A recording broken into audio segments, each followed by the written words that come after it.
Non so perché, ma spesso vengono contrapposte due realtà quando si parla di apprendimento di una lingua straniera, nel nostro caso l'italiano.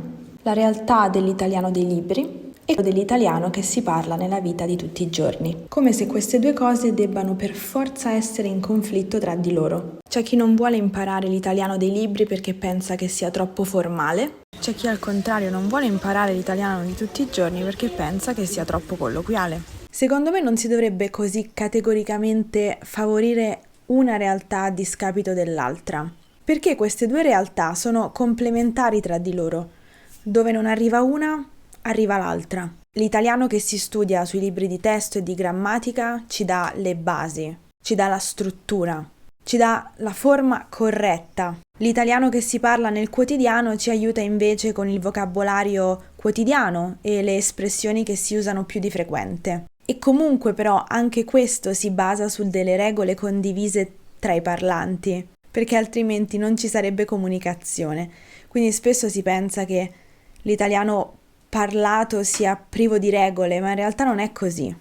È comunque lingua e quindi è comunque guidata da delle regole condivise tra i parlanti. E spesso sono le stesse regole che ritroviamo nei libri di testo e di grammatica. Quindi non sono due cose così diverse come si può pensare. Utilizzando tutti gli strumenti che abbiamo a disposizione, possiamo creare un bagaglio linguistico variegato e funzionale. Questo mi porta a parlare di un altro argomento che può sembrare a prima vista non collegato a ciò che ho appena detto, però in realtà lo è. Ed è la questione della padronanza linguistica, la cosiddetta fluency. Che cosa significa avere padronanza di una lingua? Di certo non significa sapere a memoria il dizionario o cose del genere, ma significa essere in grado di partecipare linguisticamente in contesti comunicativi molto diversi tra di loro.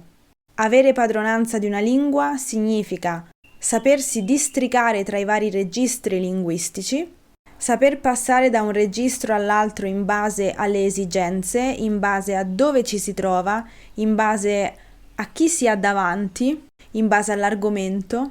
Avere padronanza di una lingua significa essere consapevoli di poter usare determinate parole in un determinato contesto e anche il contrario, cioè essere consapevoli di non poter usare determinate parole in un determinato contesto. Avere padronanza di una lingua significa essere consapevoli che in un contesto informale non posso usare un registro formale e viceversa, in un contesto formale non posso usare un registro informale.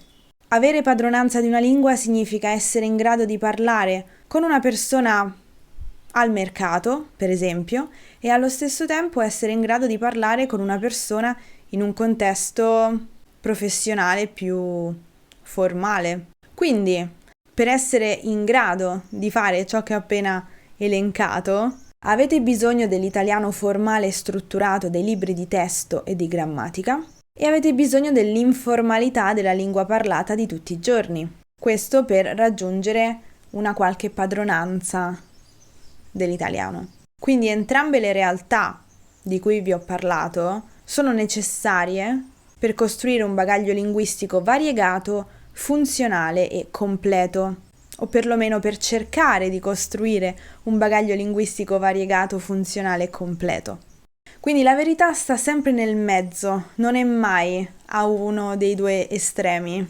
Bisogna trovare l'equilibrio e sfruttare al meglio tutti gli strumenti che si hanno a disposizione, tutti gli strumenti. Scegliere quindi solamente una cosa è incompleto.